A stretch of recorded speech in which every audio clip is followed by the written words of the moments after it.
हाय दोस्तों, मैं Satish सोल्यो coaching campus की ऑनलाइन क्लासेस में आपका स्वागत करता हूं एक बार फिर से।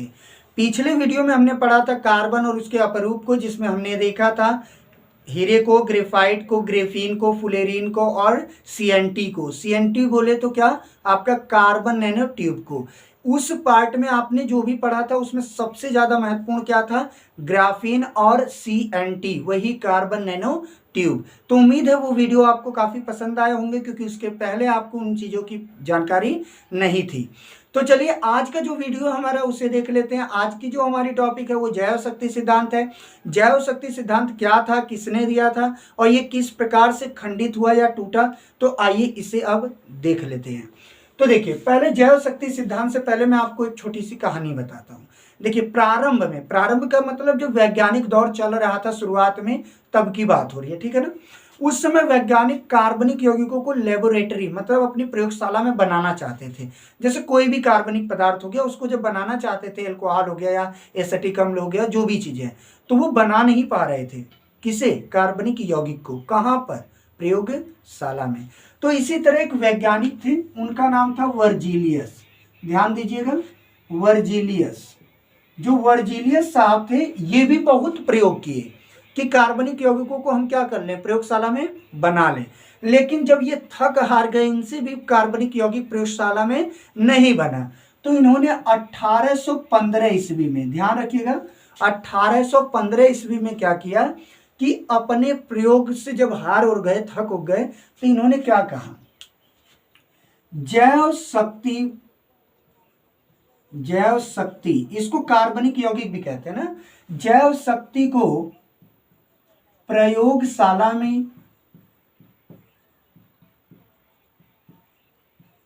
नहीं बनाया जा सकता है, नहीं बनाया जा सकता है। इनको केवल जैव पदार्थ का मतलब होता है जीवित पदार्थ, ठीक है ना। जैव पदार्थों से प्राप्त किया जाता है या प्राप्त कर सकते हैं।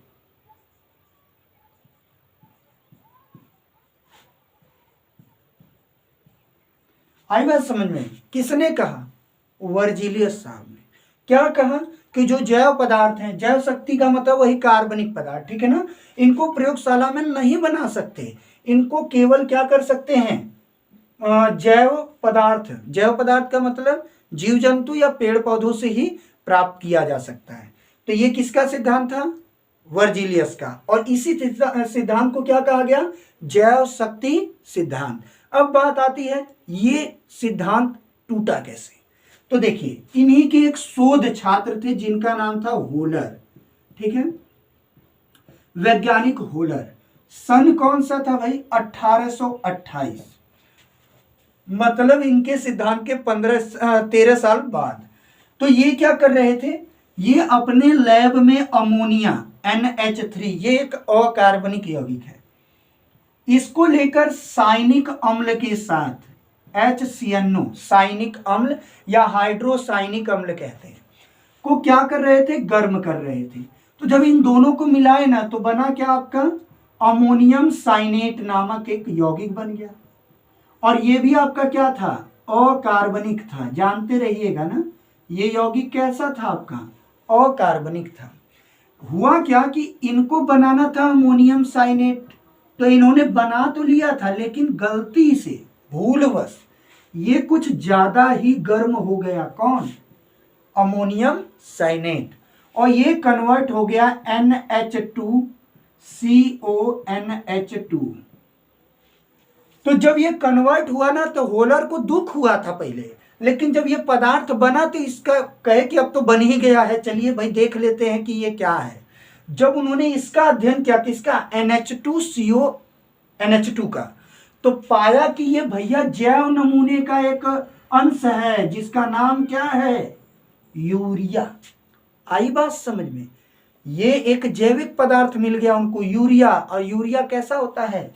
कार्बनिक।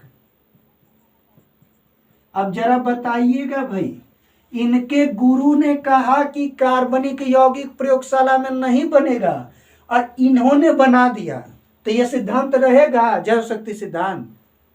समझ गए होंगे कि यह सिद्धांत क्या हो गया, समाप्त हो गया। तो दरअसल होता क्या है ना कि एक बार कोई चीज बन जाती है तो उससे नहीं होता है। कुछ वैज्ञानिक होते हैं बहुत जिद्दी किस्म के होते हैं, तो वर्जिलियस की बात को तो आसानी से काटा नहीं जा सकता था, अभी एक ही कार्बनिक यौगिक बना था। तो इसी तरह जब अब होलर ने एक कार्बनिक यौगिक बनाया तो इसके बाद कार्बनिक यौगिक बनाने की होड़ सी लग गई। होड़ का मतलब दौर ही चल दिया कि प्रयोगशाला में कार्बनिक यौगिक बन सकते हैं। तो बन सकते हैं, इसमें कई वैज्ञानिकों ने सफलता भी हासिल की। कौन कौन से वैज्ञानिक थे तो अब उसे देखते हैं। ये बात समझ में आ गई, जैव शक्ति सिद्धांत और होलर जी का प्रयोग। तो अब देखिएगा, एक वैज्ञानिक थे हमारे कोल्बे साहब, ठीक है ना, इनको जानते रहिएगा, नाम तो इनका बड़ा अच्छा है, देख ही रहे हैं आप, कोल्बे। इन्होंने क्या किया था, 1845 में 3 तत्वों को लिया, कार्बन, हाइड्रोजन और ऑक्सीजन, इनको संश्लेषित कर मतलब इनको मिला उलाकर पूरा बढ़िया से किसमें बदल दिया, एसिटिक अम्ल में। एसिटिक अम्ल जानते हैं ना, वही सिरके के अम्ल को कहते हैं CH3COOH। दरअसल इसको पढ़ा जाता है CH3COOH, ओ को अलग अलग पढ़ते हैं हम लोग, COOH कह देते हैं। जब इसका अध्ययन किया तो ये भी आपका क्या था, कार्बनिक पदार्थ था, कार्बनिक। और इसका नाम क्या बताया मैंने, एसिटिक अम्ल। एसिटिक अम्ल, इसका नाम एसिटिक अम्ल क्यों पढ़ा, इसी चैप्टर में हमें आगे पढ़ना है, फिर भी मैं यहाँ बता देता हूँ। ये सिरके के लैटिन नाम, सिरका जो होता है ना, गन्ने का या जामुन का, जिस चीज का आप बनाए हो, चाहे प्राप्त किए हो या खाए पिए हो, उनकी बात की जा रही है, ठीक है। तो जो सिरका होता है उसका लैटिन नाम होता है एसिटम, और एसिटम से ही इसका नाम पड़ गया क्या, एसिटिक अम्ल। ये पेट की जो गैस होती है ना, उसको कब्ज वगैरह को ठीक करने के काम में आता है। तो ये प्रयोग किसने किया था भाई, कोल्बे ने। क्या किया था, कार्बन, हाइड्रोजन और ऑक्सीजन को मिलाकर एसिटिक अम्ल का निर्माण कर दिया था। कब, 1845 में। इसी तरह एक वैज्ञानिक और थे जिनका नाम था बर्थेलो। भाई इनका नाम जो है ना, ऐसे ऐसे नाम है इन सबों के कि अगर सुन लेंगे ना तो लगेगा कि कोई का परमाणु बम या मिसाइल है।